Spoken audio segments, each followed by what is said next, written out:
Right, let's have a go at this croque monsieur in real time, but in just slightly a different way. So I'll talk about what I'm going to do, and then we'll start the clock and then we're going to see how long it takes to make. So I've got 150 grams worth of cheese. It's a mixture of Wookie whole and grated mozzarella.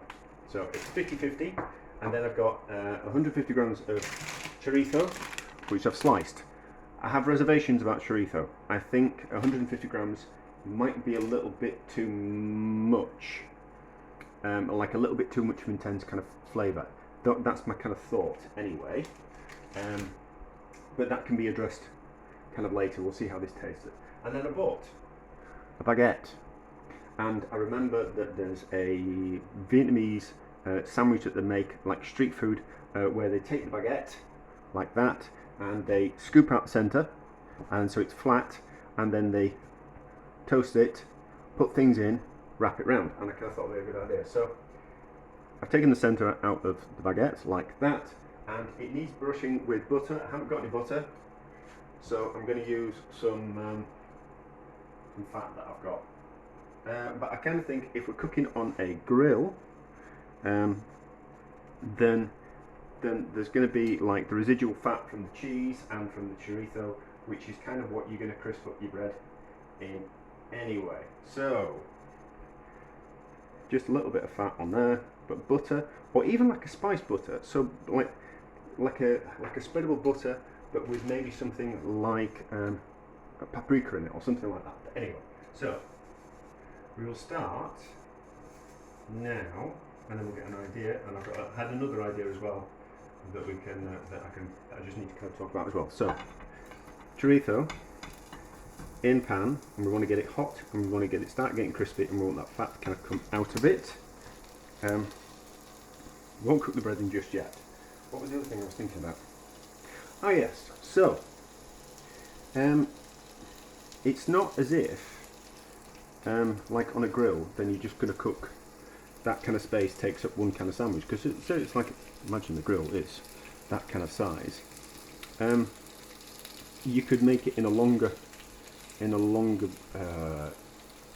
with more chorizo kind of right next to it, so you'd kind of like end up with a long sausage of cheese and chorizo, which you'd then kind of like all fold together type of thing. So that was kind of like my thought on that. You wouldn't, just because it was like a solid plate, you think you could get 6 sandwiches on it. You'd probably get more, because you'd make it smaller and then cut it with a pair of scissors, the crispy cheese. So you kind of like, you probably have it in 2 stretches, like one here, and then you kind of go, oh, that's 4 portions, and then so you kind of go, cut it in half, cut it in again, and then that kind of block there would be a sandwich, that block there would be a sandwich, that would be a sandwich, that would be a sandwich. So you probably get more on than you actually thought you would. So that bread can go in, and kind of quite toasty. Probably needs something on it to hold it flat. So what we got? Pan, like that. So we can turn that up, start getting that crispy. Need to be careful with this chorizo, otherwise it wants to burn. But that's just a simple case of getting the hot plate at a suitable temperature to cook the chorizo, and not to scorch it like I've just done, or keep it moving, which is certainly something to think about. Might be better as cubes rather than slices. I'm sure you can buy cubes of chorizo, or cubes of, yeah, it's probably going to be better off in something like cubes rather than slices, so you can move it around a little bit easier. That's that. That's about it. I see the bread's done like that already. So that's okay. That doesn't take long. Fat's coming out of chorizo, and it's getting hot. So turn up a little bit more. And that can come out of there, because we don't want it any more than that. So I'll turn that off. What we will do though is, see all that fat's coming out of the chorizo, which is what we're going to be dipping the bread in. So what we'll do to compensate for that is we'll pour some of that chorizo fat in there. But we don't need to do that. Need to pull some of that fat off. But the grill's going to be on a level, so lots of that fat will just kind of leach out. So we don't need to scoop off the fat. It'll just roll down to the bottom of the grill. So that's ready. Cheese can go in. Like that. Seems like a lot of cheese. And then move cheese around.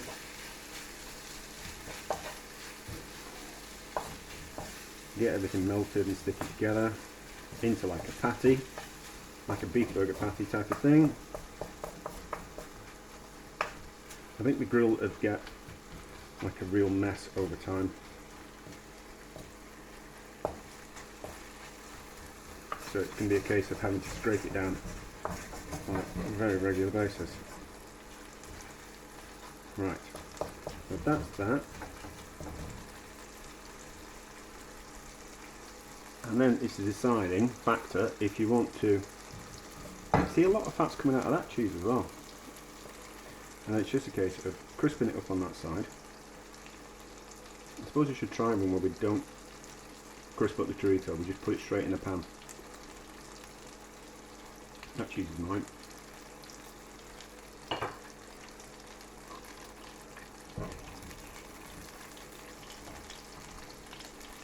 So, cooking it just enough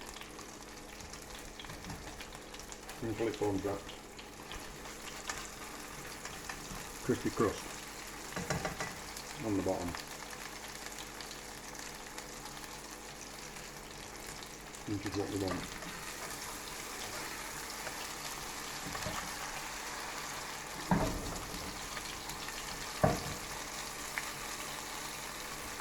Still a lot of fat coming out of it. Right, let's go for it solid. So, that and down like that. That off. Like that. The pan's still on. And then that over like that. Trying not to burn yourself.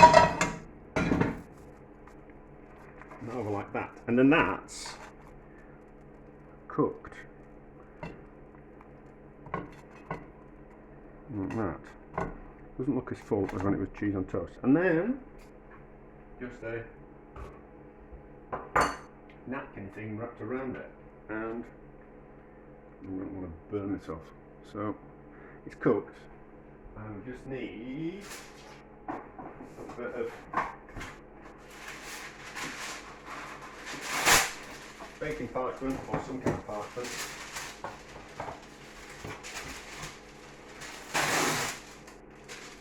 Wrap it up in. I need a plate. So we've got the cooking time, and it's just a simple case of that and there, and roll it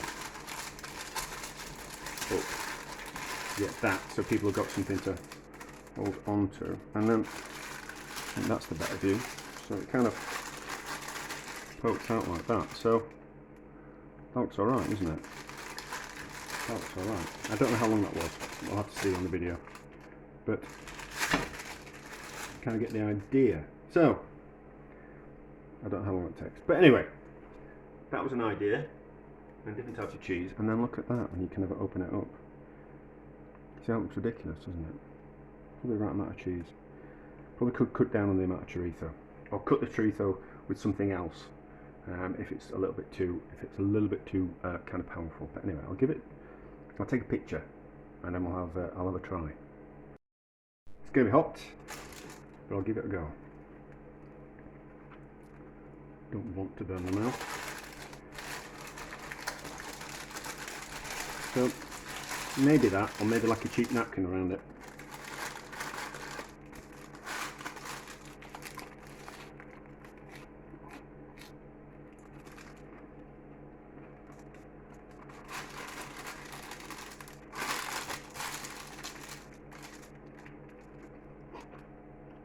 No, it's beautiful.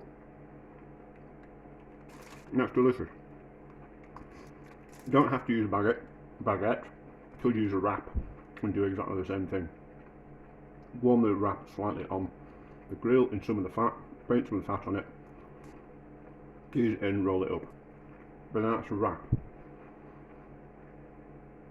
Whereas I think that's a little bit more interesting. Do you know what I mean? And it's delicious. And I just think, do one thing. I don't think like have a menu with lots of things on. I just think do one thing. But yeah, that's delicious.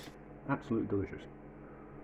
Let's try this just a slightly different way. The bread's a little bit past its best, so it's a little bit stale, but we'll still be able to work with it.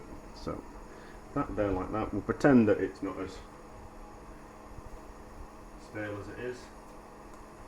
Now let's see if we can. So there's 200 grams of cheese this time, and we're going to use 100 grams worth of chorizo, so it's slightly the other way around. So that like that. That's going to be too much cheese, I think. But we'll work with it, and then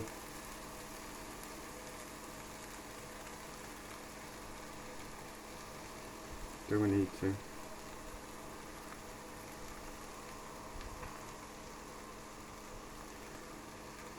No, let's do this. Let's do it, see if this works. Put the chorizo on the top, and then we'll turn the, when it forms a raft, we'll turn it over. It's going to be too much cheese, but it doesn't matter. When the cheese crisps on the bottom, we'll flip it over, and then we'll just cook it slightly on the other side. We are recording, aren't we? Yes, we are recording. So, are those ready yet? No, not just yet. That's that. What do I need? I need that. Okay. Turn that pan down.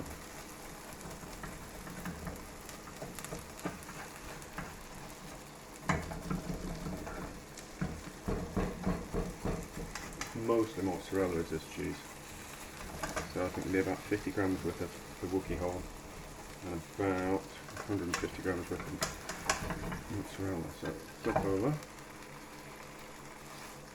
see what happens with that.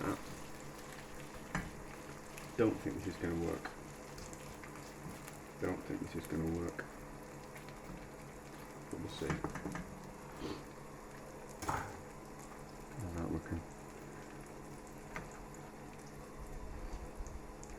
It's taking its time.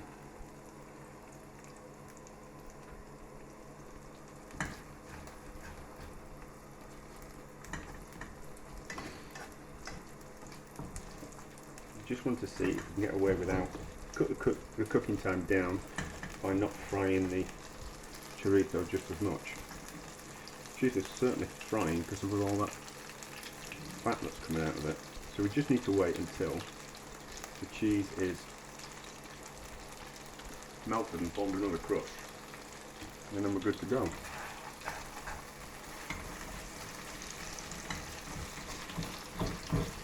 And it's going to make a right mess of anything you cook it in.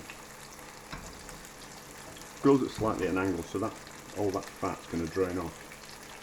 That's certainly something you're going to have to keep an eye on, that the fat will, the amount of fat that comes out of the cheese and the chorizo will just fill up the fat collector on the bottom of the grill quickly.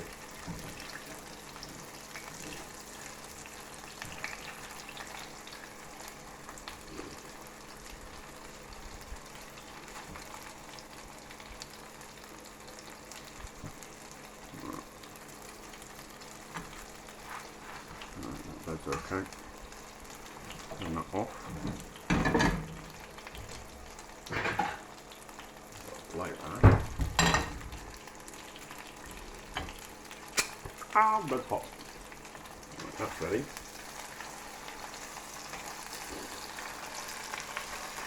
Just go for getting that out, and then there like that.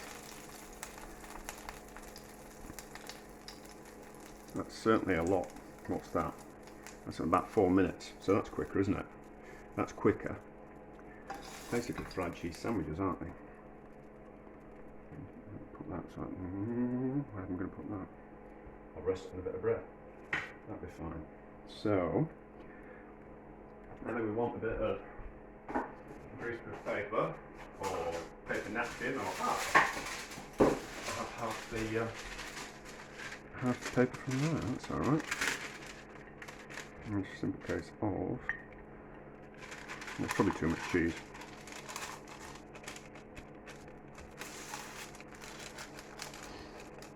I need a better piece of paper than that.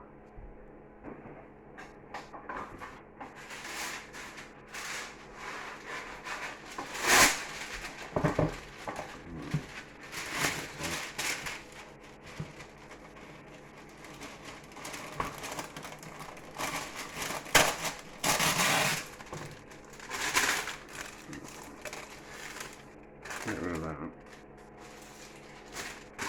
Something a little bit absorbent wouldn't go amiss. That on there. Fold up like that. So that fold up there so all the filling doesn't fall out the bottom. And then a roll up like that. That's okay, isn't it? I need a picture of that before I tuck into it. It's sticking out slightly.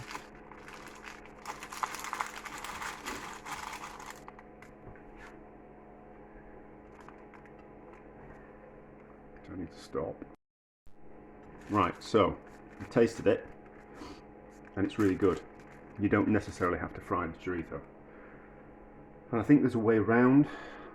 So if we don't have to crisp up the chorizo, it cuts down the cooking time, so you're looking at like 4 minutes to fry the cheese, form a crust, and then quickly flip it over, or even fold it in half, so it'll be like in a round disc, maybe even bigger. Fry the cheese, get a crust on it on one side, put the chorizo on as soon as you put the cheese in the pan. So cheese in the pan, or on the grill, about so big. Chorizo on top straight away.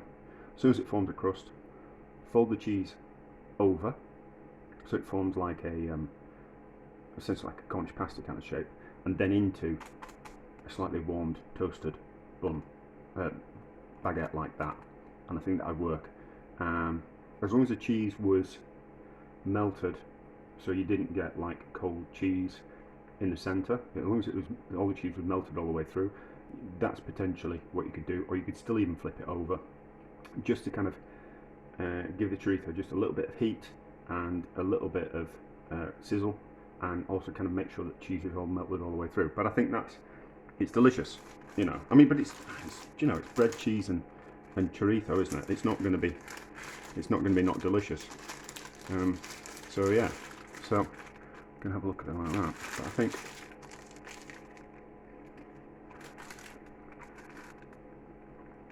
it's delicious. Oh, but something, tweak it here and there, and there's something certainly to be had for something like that. And I don't think wrapping it in wrap's kind of quite interesting, but it's like a fried cheese sandwich, isn't it? So fried cheese baguette, or, you know, croque monsieur type of thing. So anyway, it works. It's certainly tweakable.